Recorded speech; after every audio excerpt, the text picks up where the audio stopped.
Setting up your home bar, it's easy. Or is it? Welcome back to Mixology Flaired. Now, as an event planner, flair bartender, and content creator, someone's in Disneyland, wow. We built this bar specifically for what we do, and it's perfect. But I'm sure your bar doesn't look like this. Making drinks should be fun, and you don't want to be frustrated. So make sure you have the right tools. You don't need 100 tools, but you do need a few of the good ones. Let's start with some essential bar tools that you're going to want to have on hand. First is the shaker. You're gonna want a shaker. There's two different kinds. The 3-part cobbler shaker. It's got a top, a strainer already built in. But this one is a little bit harder to get apart once you are creating a drink inside and it gets cold. The top tends to stick. The bartender's choice is the Boston shaker. It's a 2-part system. Usually it's tin on glass or tin on tin. If you're gonna use the glass, make sure it's a tempered glass because it tends to chip or even shatter. I've had a couple shatter on me at work before and it's not fun. Once the cocktail gets cold inside, the metal shrinks really tight, and when you go to release the tin, sometimes the glass will chip inside of your drink, and that's no good. But when you're making drinks for your friends or even cocktail videos at home, the glass is nice because you can see all of the ingredients inside. If you don't want to hassle with that and you want to make sure that it's super tight and very sealed, use the tin on tin method. Like I said, that's the bartender's choice.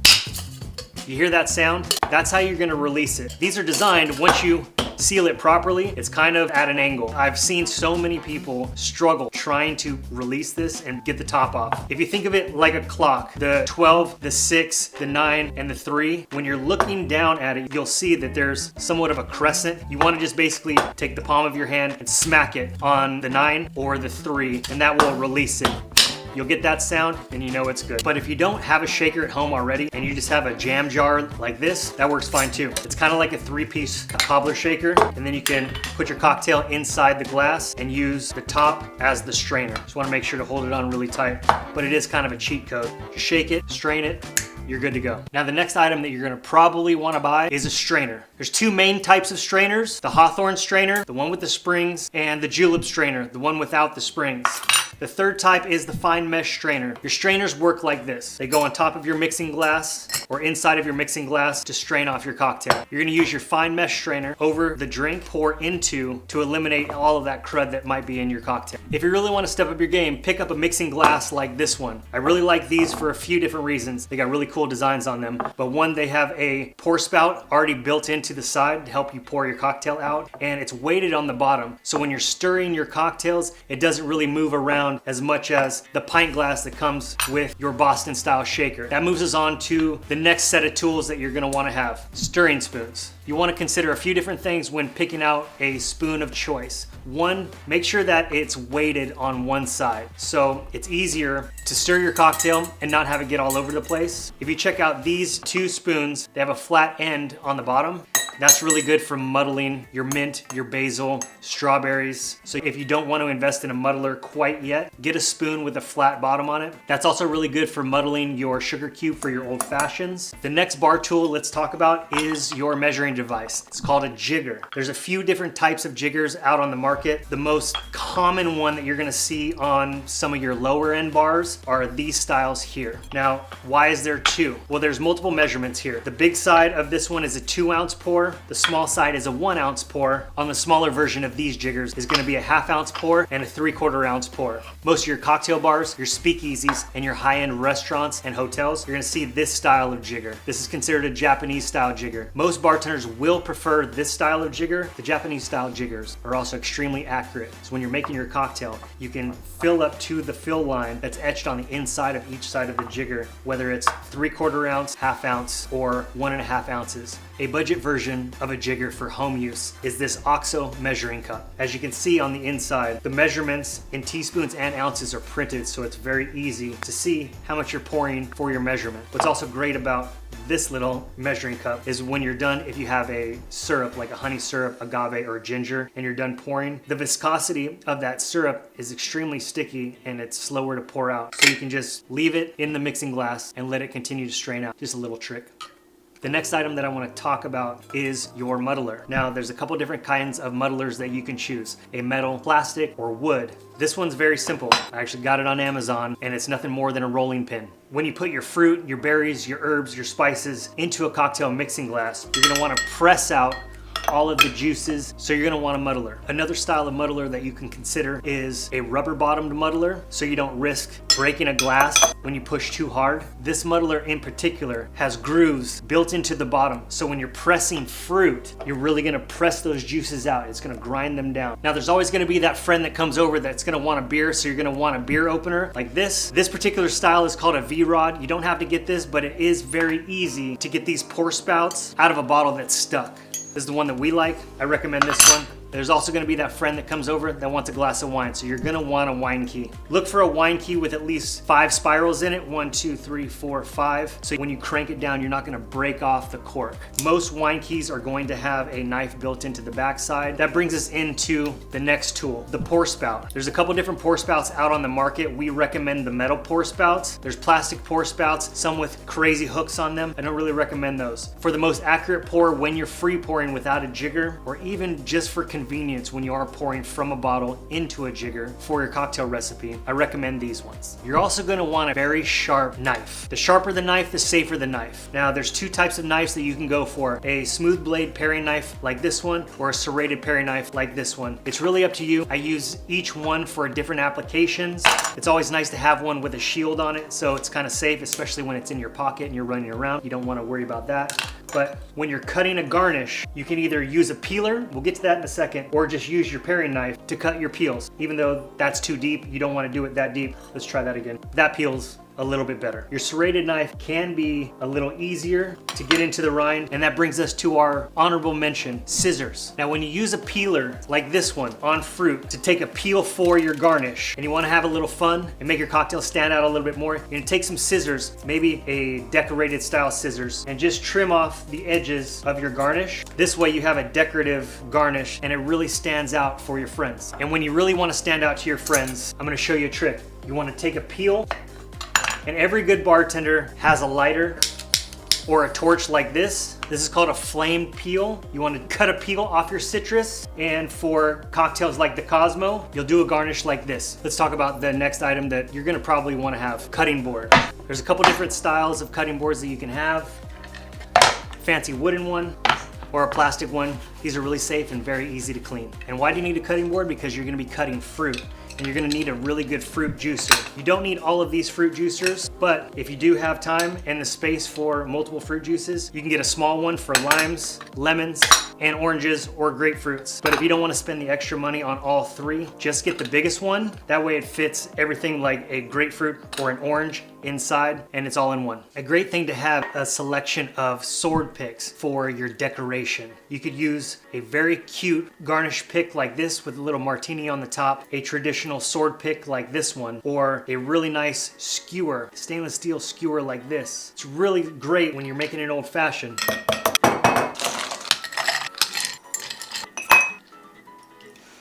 When you're done making that old fashioned, take your garnish that you just cut and a cherry, skewer them together, and now you have a great garnish for your old fashioned. So the next thing we should talk about is ice. And if you don't want hand flavored ice, because gross, grab some ice tongs like these, or an ice scoop, because it makes it very easy to scoop the ice out of the bowl. Ice tongs like this with good claws on them makes it very easy to pick up your ice. Speaking of ice, if you don't want ice from your refrigerator that's very cloudy, you can step up your ice game by grabbing a mold like this. Now, it's not gonna give you clear ice, but at least it's gonna give you the shape and a big cube for your old fashioned. But if you want clear ice at home, it's really simple, and all you need is a cooler like this with a removable lid, and you can use directional freezing to make a big clear block of ice. And if you wanna learn how to do that, I'll put the link in the description from our ice video that we just made, and you can go check that out. Next, we should probably talk about some glassware. You're gonna have a bunch of friends over, and they all drink something different.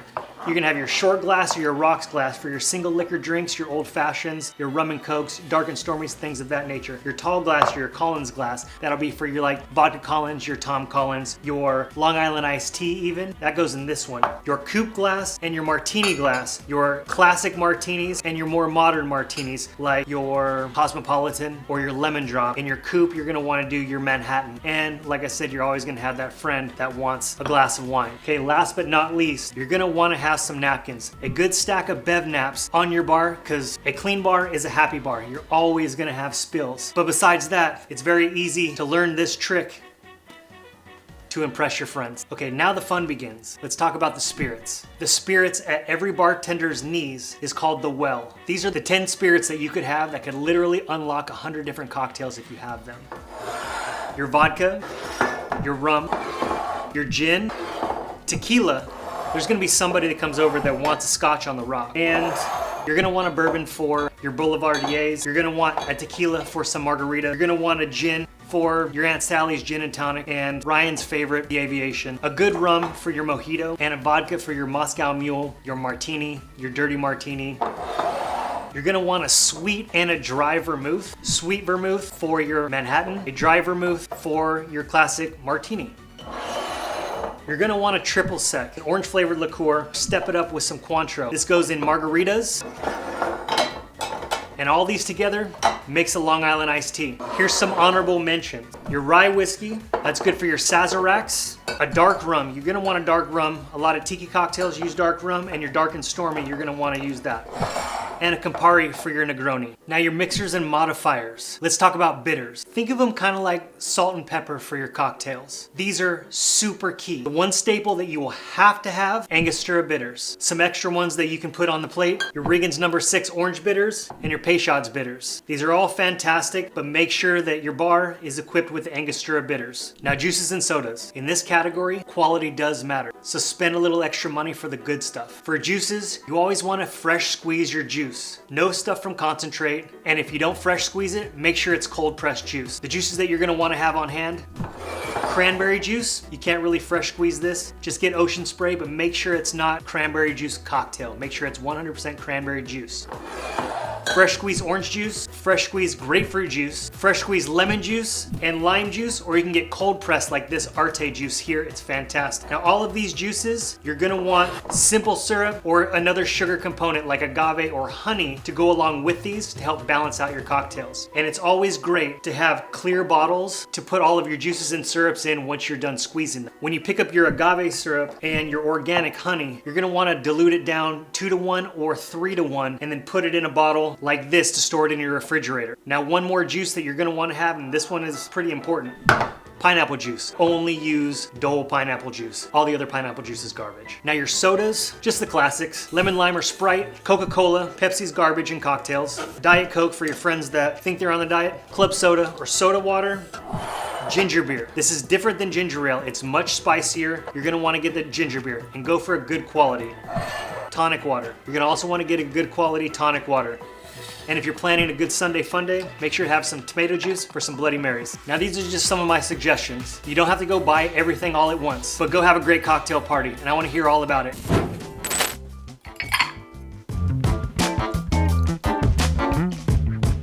Your cocktail is only as good as its ingredients, and I can't tell you how many restaurants I've been to and try to pass off a $20 cocktail with cloudy ice made from something like this. Let me show you how to step up your ice game at home. You know, some people don't even think of ice as a crucial ingredient to a balanced cocktail. And before I get a lot of hate comments for all you whiskey, rum, and hard spirit enthusiasts out there, some people enjoy a drop or two of water in their cocktail to kind of open it up. But if you're gonna put ice in your cocktail, make it the right ice. Let's talk about some ice and the word impurities and what does that really mean. When you hear people talk about ice impurities, they're talking about your water and why it's cloudy. You see, your refrigerator ice is frozen from all sides in, trapping all of the gases. Tap water is pretty gross. And if you live in LA like me or someplace like it, you don't really want to drink the tap water or water out of the hose. You also don't want to make your ice with it for your drinks. You're going to want to purify it, whether it's through a purification system in your refrigerator, a Brita, or something like that. You just want to get purified, clean water to start with. Second, your refrigerator freezes your ice from all sides trapping all of the air in the middle. That's what makes it cloudy.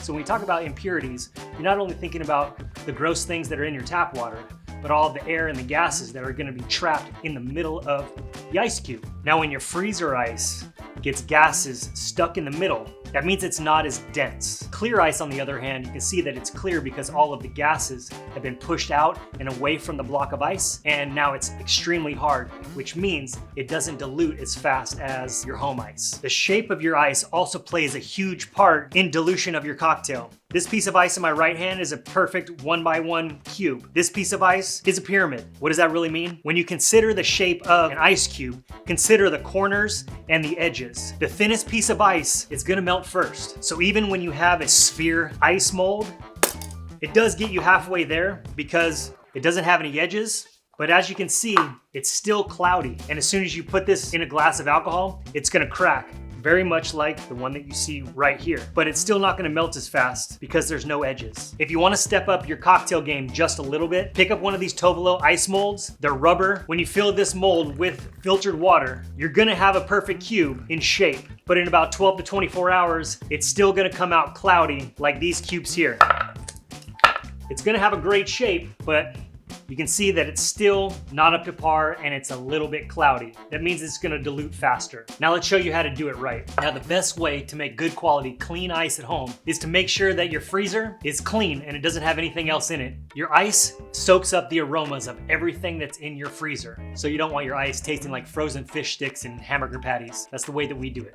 All you need is a cooler like this one with a flip top that you can take off to pour your water inside. Make sure that your water is purified before you put it inside. Fill it up about 1 inch to 1/2 inch from the top so it doesn't overflow when it freezes, because water expands when it freezes and you don't want your ice spilling out into your freezer. That sucks. Leave it in your freezer for 24 to 28 hours depending on the temperature of your freezer and you'll be good to go. After about 28 hours, take your cooler out of the freezer, get a deep cookie dish or a baking dish like this. Let it sit for about 30 minutes and let the ice temper. In this time, the ice is gonna become extra dense and super hard. You don't wanna take it out immediately and start cutting away at it because it'll be extremely brittle and crack on you. So let it sit for about 30 minutes. After about 30 minutes, flip it over, but be careful.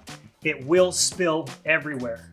Now there's a couple tools that you're gonna need at this point. A mallet, some sort of ice saw like this one, or a serrated knife. You're gonna wanna cut away the top layer. You can see that the bottom layer is frozen, completely solid, but the top is very brittle and there's a pocket of water that's not frozen completely all the way through. You wanna drain that out. Told you. Yeah, Mom, I'll clean up my mess, hold on. A clean bar is a happy bar. Your next step is to take a flat edge knife like this one and clean up the edges. And there you go. When you're finished making a mess, you'll be left with a beautiful big piece of ice to carve up. Sometimes you can see all the way through it. Perfect, easy money. Now if you want to chop this up into a bunch of different pieces, you're gonna get about 6 to 8 old-fashioned cubes, maybe 4 or 5 spears for your Collins glasses, or you can just save this big piece for a punch bowl. Perfect. Now there are devices that you can purchase out there anywhere from 50 to 150 bucks that will do exactly what I just showed you how to do without all the mess. Or you can take your $10 cooler and your $5 ice mold, poke a hole in the bottom of it, and just repeat the process. In about 24 hours, you'll have some crystal clear ice cubes right from a $5 mold. Now after you've taken your big block of ice and cut it down to cocktail size for whatever style of cocktail you want, you can take a paring knife and shave off the edges and turn it into an ice sphere. Or do what I like to do, grab an ice press like this, and in about 2 minutes, I'm gonna have an ice ball. Yeah, it's true, for about 3 or 4 bucks, I can get a mold like this, but it's gonna give me an ice ball like this. Kind of cloudy, a little deformed, and pretty much it's cracked. Not exactly what I'm looking for in my cocktail. Now that's a beautiful piece of ice. Don't forget, good drinks take time. Enjoy the show, and don't forget to subscribe. We'll see you in the next video. Cheers. There are countless garnishes you can put on your drinks. From the wedge to the wheel, the peel, the flame, the twist. Some are for show and some actually have a purpose. Just don't come to the bar and squeeze a lime in your eye because we're only just gonna make fun of you and start betting each other what time you're gonna either throw up or get into a fight. Now the most popular garnish for cocktails is the citrus garnish. So we're gonna talk about lemon wheels, lime wheels, wedges, peels, flame cocktails, and everything in between. Once you've made a delicious cocktail, you can choose the garnish decoration that you're gonna put on top of it. So let's talk about some citrus garnishes. The two most common garnishes that you're gonna see is a wedge and a wheel. Wheels are mainly for decoration. Don't try to squeeze it because nothing's gonna come out. The wedge, not only is it designed to sit on the side of the glass, but it actually has a purpose to squeeze just a little extra juice into the drink if the guest or your friends actually want a little more citrus in their drink. A margarita would typically have a lime wedge to accompany the cocktail. But if you have a daiquiri, there's already an ounce of lime juice in there. So a wheel is only for decoration. If you're making a cocktail like a Negroni, a half wheel like this with an orange is perfect for a decoration right on the side. If you have an old fashioned or you're creating a cosmopolitan, you're gonna wanna cut a peel off an orange or a coin for flaming of the cosmopolitan garnish. Take a really sharp knife and just cut a big peel right down the side, not too deep. You want a little bit of the pith on the inside for structure. So when you go to express the oils over the cocktail that are on the outside of the skin, it has good structure and you can push it right onto the top of the cocktail. For a citrus coin, you want the size of a silver dollar, and when you grab your lighter, you want to warm up the oils on the outside of the skin and then push the oils, because citrus oils are flammable, right into the flame over the top of the cocktail. Another great way to get a really strong peel from an orange is to take a Y peeler. And if you're not familiar with this tool, make sure to go check out our bar tools video that we just posted. You can get a really thick peel like this to rest on top of your cocktails like old fashions. To dress up this garnish, just take your paring knife and slice the sides right off and clean them up a little bit. After that, you'll have a fantastic modern style garnish. A grapefruit peel garnish is fantastic for cocktails like Palomas or any other drink that has any grapefruit juice in it. This is fantastic to slide right inside the glass.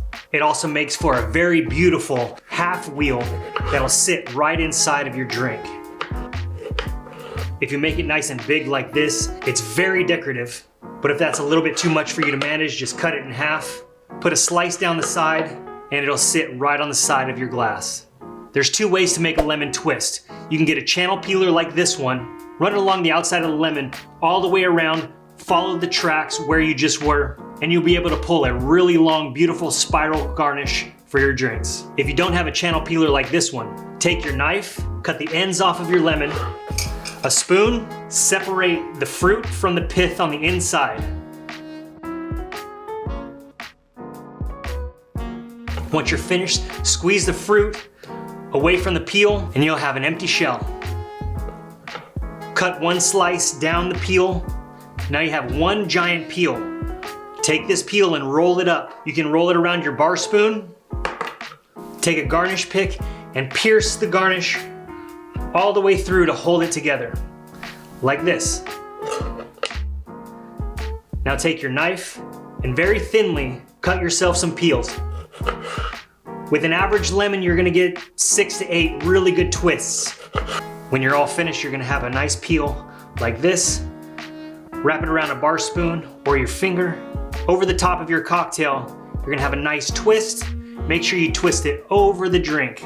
Now remember, garnishes are mostly just decorations for your cocktail. Some of them have a good use case, but most of them are just to make your cocktails look pretty, and there's no right or wrong way to really do it. These are just some of our suggestions how we decorate our cocktails.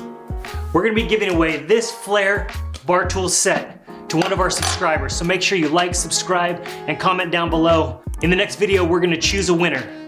Thanks for hanging out with us today. Enjoy your cocktails, and you guys just remember, good drinks take time. Enjoy the show. Cheers.